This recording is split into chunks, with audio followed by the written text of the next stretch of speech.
കേരളം ഭരിക്കുന്ന CM ഇങ്ങനെ ഒരു കോമാളിയാ വരുന്നത്. അതേടാ, ഞാൻ കോമാളിയാ, സർക്കസിലെ കോമാളി. നീയല്ലേ ഇപ്പൊ എന്റെ റിംഗ് മാസ്റ്റർ. നീ ഇങ്ങോട്ട് ചാടാൻ പറഞ്ഞാൽ ഇങ്ങോട്ട് ചാടും, അങ്ങോട്ട് ചാടാൻ പറഞ്ഞാൽ അങ്ങോട്ട് ചാടും. ഒരു ദിവസം എല്ലാം കൂടി എന്റെ കയ്യിൽ നിന്ന് പോട്ടോ. നിന്റെ ഭരണപരിഷ്കാരങ്ങൾ ഇവിടെ നടപ്പാക്കണമെങ്കിലേ ഫണ്ട് വേണം, ഫണ്ട്. നിനക്കറിയോ, ഖജനാവിൽ ഇന്നാള് ഞാൻ കൈയിട്ട് നോക്കിയപ്പോഴേ കാലി. MLA മാർക്കും മന്ത്രിമാർക്കും അടുത്ത മാസം ശമ്പളം കൊടുക്കണമെങ്കിലേ ADB-ന്നോ വേൾഡ് ബാങ്കിന്നോ ലോൺ എടുക്കണം. അതറിയോ? ഇതാണോ പ്രശ്നം? ഖജനാവ് നിറയ്ക്കാൻ വേണ്ടി ഒരു ബാങ്കിൽ നിന്ന് ലോൺ എടുക്കണ്ട. നമ്മുടെ ഈ സംസ്ഥാനത്ത് തന്നെ ഒന്ന് ശ്രമിച്ചാൽ മതി. എന്നാ നീ പോയി ശ്രമിക്കേ. സാറിന്റെ ഈ പെർമിഷൻ മാത്രം മതി സാർ. Thank you sir. ദേ പോണു എന്ത് മാരണാവോ ഉണ്ടാക്കി കൊണ്ടുവരാൻ പോണേ. ഈ കസേര പോകുന്ന തോന്നണേ.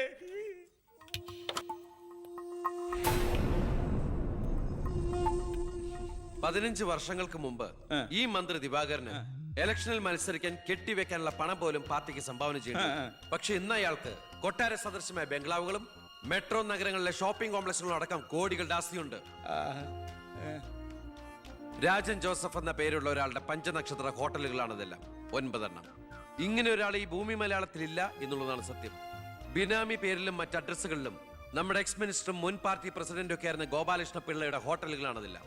ഏകദേശം 100 കോടിയോളം ആസ്തി വരുന്ന ഈ വസ്തുക്കൾക്ക് ആളോ അവകാശങ്ങളോ ഇല്ലാത്തതിനാൽ നമുക്കിത് ഗവൺമെന്റിലേക്ക് കണ്ടുകെട്ടാം. ഒന്ന് നിർത്തണം. ലൈറ്റ് ഓൺ ചെയ്യ്. താൻ എന്തിനുള്ള പുറപ്പാടാ? സാർ, ഇതുപോലെ 100ഓളം പേരുടെ ബിനാമി ഇടപാടുകളും വൻ അഴിമതി കേസുകളും ഇവർ കണ്ടെത്തിയിട്ടുണ്ട്. അതിൽ 25ഓളം പേർ രാഷ്ട്രീയ പ്രമുഖരാണ്. മാധവൻ നമ്പ്യാർ മുതൽ എന്റെ അച്ഛന് പങ്കാളിത്തമുള്ള ചെറാക്കുളം ഫൈനാൻസേഴ്സിന്റെ ഉടമ പവിത്രം വരെയുണ്ട് സാർ ലിസ്റ്റിൽ. ഏകദേശം 1500 കോടിയിലേറെ നമുക്ക് ഖജനാവിൽ നിറക്കാൻ കഴിയും. അത്തരം പറയലടോ ആഭ്യന്തരമന്ത്രി. ഇവരെ ഒന്നും നമുക്ക് തൊടാൻ പറ്റില്ല. മന്ത്രിസഭ നിലനിർത്താനും MLA മാരെ ചാക്കിട്ട് പിടിക്കാനും തെരഞ്ഞെടുപ്പിന് കോടികൾ വാരി വിതറാൻ കഴിവുള്ള പൊളിറ്റിക്കൽ കിങ് മേക്കേഴ്സ് ആണ് ഇവരൊക്കെ.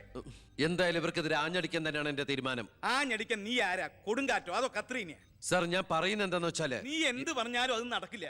കോടതിയും നിയമവും മന്ത്രിസഭയും ഒക്കെ വിലക്ക് വാങ്ങാൻ ആസ്തിയുള്ളവരായിട്ട് ഒരു ഏറ്റുമുട്ടൽ ഞാൻ സമ്മതിക്കില്ല. വേണ്ട. സാറിനൊരു കാര്യം അറിയോ? നമ്മുടെ കേരളം ഭരിക്കുന്ന മുഖ്യമന്ത്രിക്ക് എത്ര കോടികളുടെ ആസ്തിയുണ്ടെന്ന്? തമിഴ്നാട്ടിലും കർണാടകത്തിലും ഒക്കെ ആയിട്ട് എത്ര ഏക്കർ ഭൂസ്വത്തുണ്ടെന്ന്?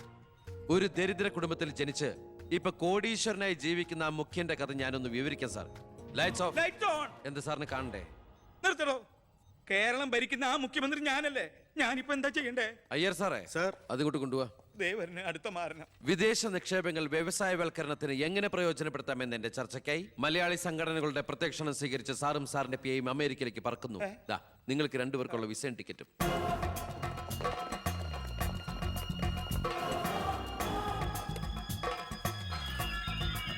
ദിവാര സാറിന് കൂടുതലായിട്ട് എന്തെങ്കിലും പറയാനുണ്ടോ? എല്ലാം നോട്ട് ചെയ്തോളൂ. കിഴപ്പള്ളി സാർ ഒന്ന് സൈൻ ചെയ്യണം. Prathap, take it sir.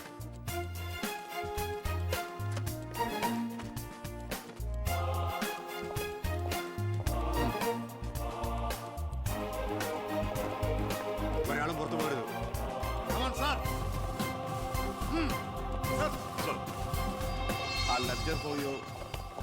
Mister Pavithran, we want search your office.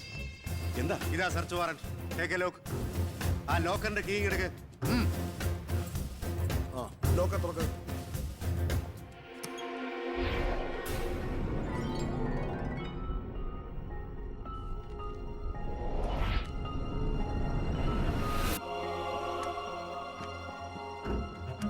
എന്തായി? അതിനകത്ത് കുറച്ചെങ്കിലും വെച്ചേക്കണേ. പാടൂ.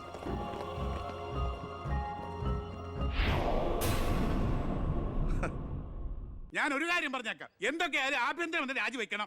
5 or 6 കോടി എഴുതിട്ടാണ് പ്രതിപക്ഷത്തുള്ള ഏതെങ്കിലും ഒരു ഘടകകക്ഷിയെ KDF-ൽ ചേർത്ത് എണ്ണം തയ്ക്കണം. എന്നിട്ട് അവനെ പുകച്ച് പുറത്ത് ചാടി ചോടിക്കണം. അതിന് കാശ് എവിടോ? മർമ്മം നോക്കിയല്ലേ അവൻ കുത്തിയിരിക്കുന്നത്. വിഷം മേടിക്കാൻ പോലും കാശില്ലാത്ത അവസ്ഥയാ. എല്ലാം തൂത്തുവാരി ഖജനാവ് നിറച്ചിരിക്കല്ലേ അവൻ. എന്റെ 10 കോടി രൂപയല്ലേ പോയത്. ആ ഗോപാലകൃഷ്ണനായിട്ട് സ്വത്ത് മുഴുവൻ കണ്ടുകെട്ടി. ഒന്ന് പതുക്കെ പറയടോ. പുറത്ത് കേട്ടാല് പിടിച്ചകത്താക്കും.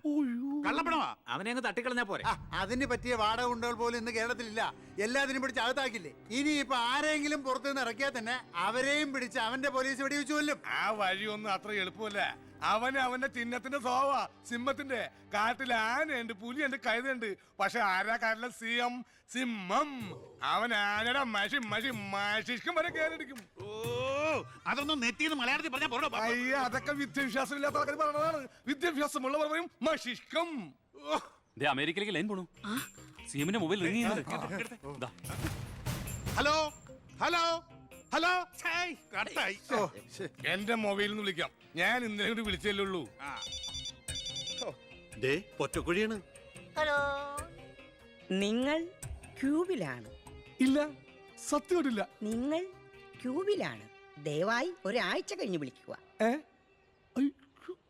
ശരിയാ, ക്ഷമിക്കണം. കിട്ടിയോ? നമ്മൾ ക്യൂബിലാണ്, ഒരാഴ്ച കഴിഞ്ഞ് വിളിക്കാൻ. ചേടാ നമ്മൾ ക്യൂവിലാന്ന് അമേരിക്കയിൽ എങ്ങനെയായിരുന്നു? ഏടോ, അമേരിക്ക വളരെ വലുതായി പോയില്ലേ? അവിടെ മറ്റേ സുനാപ്പി വെച്ച് നോക്കിയാണ്. താരം നമ്മളെ തൈ ഇടോ. അവൻ രാഷ്ട്രീയ ആചാര്യന്മാരെ പോലും കളി പഠിപ്പിക്കുകയല്ലേ. അവനെതിരായി KDF എല്ലാ MLA-മാരും തിരിഞ്ഞു കഴിഞ്ഞു. ഇക്കണക്കിന് പോയാൽ ഈ മന്ത്രിസഭ താഴെ വീഴും. പ്രതിപക്ഷം ഭരണപക്ഷത്തിന്റെ തകർച്ച കണ്ട് മിണ്ടാതിരിക്കോ? അവനെന്ന് പത്രക്കാരോട് പറഞ്ഞില്ലേ, അച്ഛൻ നിരപരാധിയാണെന്ന് കോടതിയിൽ തെളിഞ്ഞാൽ പാർട്ടി ആവശ്യപ്പെട്ടാൽ മന്ത്രിസ്ഥാനവും MLA സ്ഥാനവും രാജിവെച്ച് അച്ഛന് വീണ്ടും അവസരം നൽകുമെന്ന്. അതിൽ പിടിക്കണം. പാർട്ടി ആവശ്യപ്പെടണം, അവനെ കൊണ്ട് രാജിവെപ്പിക്കണം. അതിന് അച്ഛൻ ഈ കേസ് ജയിക്കണം. അച്ഛന്റെ പേരിലുള്ള മണിമലയാർ കേസ് തള്ളിപ്പോയതുപോലെ ഈ കൊലക്കേസും തള്ളിപ്പോകും. ഈ കേസ് ഞാൻ ജയിപ്പിക്കും. അച്ഛന് വേണ്ടി ഞാൻ എന്തും ചെയ്യും.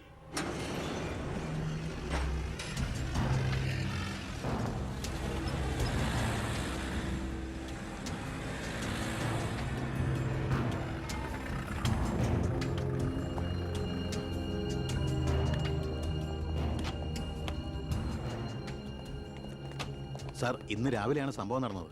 രാഷ്ട്രീയ വാക്കുതർക്കം മൂത്ത് സഹതടവുകാരൻ വെട്ടൂർ ശിവനെ കുത്തിക്കൊല്ലുകയായിരുന്നു സാർ. കൂർത്ത കമ്പി ഉപയോഗിച്ചാണ് പ്രതി കൃത്യം നടത്തിയത്. പ്രതിയെ കോടതിയിലേക്ക് കൊണ്ടുപോയിട്ടുണ്ട് സാർ.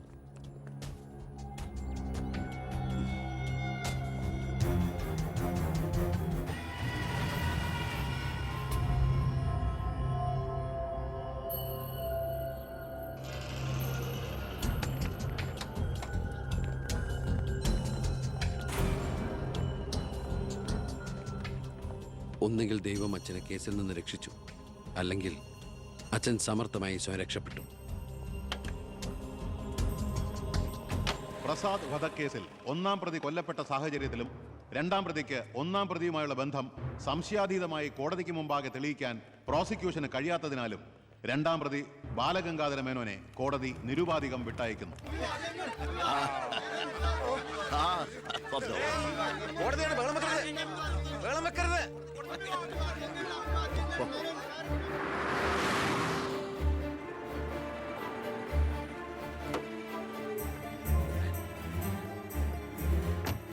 ലക്ഷ്മി, ലക്ഷ്മി, അറിഞ്ഞോ നീ? ഞാൻ കേസ് ജയിച്ചടി. ഞാൻ നിരപരാധിയാണെന്ന് കോടതിക്ക് ബോധ്യായി. പത്രക്കാരുടെയും TV-ക്കാരുടെയും മുമ്പിൽ വെച്ച് നിന്റെ പുന്നാരമോൻ വീരവാദം മുഴക്കിയതല്ലേ? ഞാൻ നിരപരാധിയാണെന്ന് തെളിഞ്ഞാൽ എനിക്ക് വേണ്ടി മന്ത്രിസ്ഥാനം രാജിവെച്ച് ഒഴിഞ്ഞോളാമെന്ന്. നീ ചെന്ന് പറയടി അവനോട് രാജിവെക്കാൻ. നിങ്ങൾക്ക് എന്താ ഭ്രാന്ത് പിടിച്ചോ? ഭ്രാന്തായിരുന്നടി, അധികാരം കയ്യില്ലാത്തന്റെ ഭ്രാന്ത്. എനിക്ക് അറിയാൻ പാടില്ലാണ്ട് ചോദിക്കുക. നിങ്ങൾക്ക് ഇതുവരെ മന്ത്രിയായി കൊതി തീർന്നില്ലേ? ഇല്ല, എന്റെ ഏറ്റവും വലിയ ലഹരിയ അധികാരം, മന്ത്രിസ്ഥാനം. മനസ്സിലാവില്ല നിനക്കൊന്നും. എനിക്ക് മന്ത്രിയായിട്ട് തന്നെ ജീവിക്കണം. മന്ത്രി കസേരയിൽ ഇരുന്ന് തന്നെ മരിക്കണം. നിനക്കറിയോ, അധികാരം നഷ്ടപ്പെട്ടത് മുതൽ മനസമാധാനത്തോടെ ഞാൻ ഉറങ്ങിയിട്ടില്ല. വീണ്ടും മന്ത്രിയാകുക എന്നുള്ള എന്റെ ഒരു വാശിയടി. നീ അവനോട് വാക്കുപാലിക്കാൻ പറയടി. ഇതൊക്കെ നേരിട്ട് ചെന്ന് പറഞ്ഞാ മതി. എന്താ നിനക്ക് പറഞ്ഞ? എന്നെ കൊണ്ട് പറ്റില്ല, അത്ര തന്നെ. ഓ, മന്ത്രിസ്ഥാനം പോയതോടെ നിനക്ക് പിന്നെ വേണ്ടതായില്ലേ? എന്നെ അനുസരിക്കാൻ കഴിയില്ലെങ്കിൽ പൊയ്ക്കോ ആഭ്യന്തരമന്ത്രിയുടെ വീട്ടിലേക്ക്. ബാക്കിയുള്ള ജീവിതം മോന്റെ കൂടെ തന്നെ അവിടെ. അച്ഛാ, എന്താ അച്ഛാ ഇങ്ങനെ? അച്ഛനൊഴികെ ഈ നാട്ടിലെല്ലാവരും വാനോളം പുകഴ്ത്ത ഏട്ടനെ. ഇങ്ങനൊരു മന്ത്രിയെ കിട്ടിയതിൽ അഭിമാനിക്കുക. മക്കൾ തങ്ങളെക്കാൾ വലുതാവണമെന്ന് എല്ലാ അച്ഛനമ്മമാരുടെ ആഗ്രഹം. പക്ഷെ അച്ഛൻ അസൂയ. മകൻ തന്നേക്കാൾ വലുതാവുന്നുള്ള എന്റെ അസൂയ.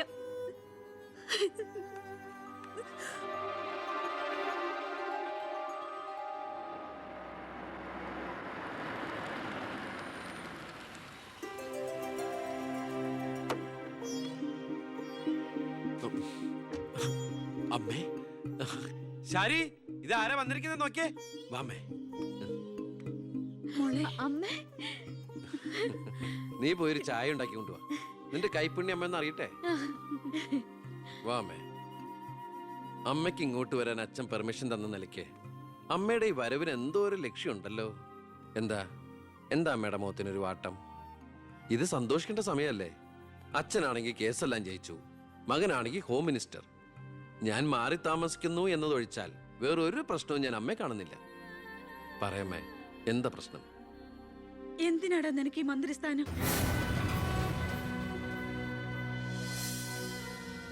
രാജിവെക്കണം. അപ്പോ അച്ഛൻ ഇതിനാണ് അമ്മ ഇങ്ങോട്ട് അയച്ചത്. നിന്നോട് യാചിക്കാൻ വേണ്ടിയാണ് ഞാൻ വന്നത്. അമ്മ എന്ത് പറഞ്ഞാലും ഞാൻ ഇതുവരെ അനുസരിച്ചിട്ടേ ഉള്ളൂ. പക്ഷേ ഈ കാര്യത്തിൽ അമ്മേനോട് ക്ഷമിക്കണം. ഇപ്പൊ ഞാൻ അമ്മയെ അനുസരിച്ച അത് എന്നെ ജയിപ്പിച്ചു വിട്ട ജനങ്ങളോട് ഞാൻ ചെയ്യുന്ന വഞ്ചനയായിരിക്കും. അത് തന്നെയല്ല, തുടങ്ങി വെച്ച ഒരുപാട് കാര്യങ്ങൾ എനിക്ക് പൂർത്തീകരിക്കാനുണ്ട്. അതുകൊണ്ട് തൽക്കാലം എനിക്ക് രാജിവെക്കാൻ നിർവാഹമില്ലെന്ന് അമ്മ ചെന്ന് അച്ഛനെ പറഞ്ഞ് മനസ്സിലാക്കണം.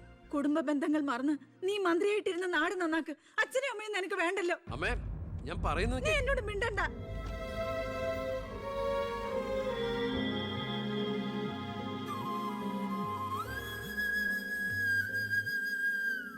ഇല്ല, അവൻ രാജിവെക്കില്ല. അവൻ രാജിവെക്കുമെന്ന് കരുതിയ നമ്മളാ മണ്ടന്മാർ. ചക്കരക്കുടത്തിലല്ലേ കൈയിട്ടിരിക്കുന്നത്. അധികാരത്തിന്റെ മത്ത് പിടിപ്പിക്കുന്ന സുഖം അവനും അനുഭവിച്ചു കഴിഞ്ഞു. ഇനി അച്ഛന് വേണ്ടി സ്വന്തം സുഖങ്ങൾ ഉപേക്ഷിക്കാൻ മാത്രം വിഡ്ഢിയൊന്നും അല്ലവൻ. സ്വന്തം കുടുംബത്തിൽ വരെ റെയ്ഡ് നടത്തി അവൻ പ്രശസ്തി പിടിച്ചു പറ്റിയില്ലേ? ഇപ്പൊ പത്രക്കാരും ചാനലുകാരും എന്തിന് പ്രതിപക്ഷം വരെ അവനെ പൊഴുത്തുകയല്ലേ? അവൻ നാട് നന്നാക്കുക എന്തു വേണമെങ്കിലും ആയിക്കോട്ടെ, പക്ഷെ നമ്മുടെ കുടുംബത്തിൽ ഒരു അംഗമെന്ന ഒരു പരിഗണന ഇനി അവന് കൊടുക്കാൻ പാടില്ല. അച്ഛന്റെ മനസ്സറിയാൻ കഴിയാത്തവന് പടിക്ക് പുറത്താ സ്ഥാനം. അച്ഛൻ നോക്കിക്കോ, ഈ ചിറ്റാരിക്കര മണ്ഡലത്തിൽ വീണ്ടും ഒരു ഇലക്ഷൻ ഉണ്ടാവും അച്ഛന് മത്സരിക്കാൻ വേണ്ടി. അച്ഛൻ മുഖ്യമന്ത്രിയാകുന്നത് എനിക്ക് കാണണം. എങ്ങനെ? പുരയ്ക്കുമേതെ ചാഞ്ഞു നിൽക്കുന്നത് പൊന്നു കായ്ക്കുന്ന മരമാണെങ്കിൽ പോലും അത് വെട്ടിക്കളയണമെന്ന പ്രമാണം.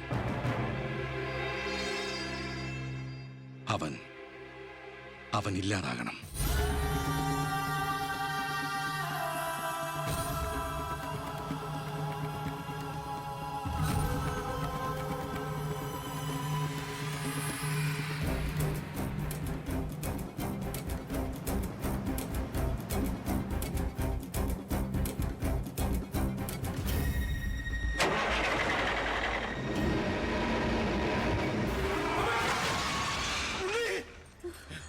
എന്താ? എന്തു പറ്റി?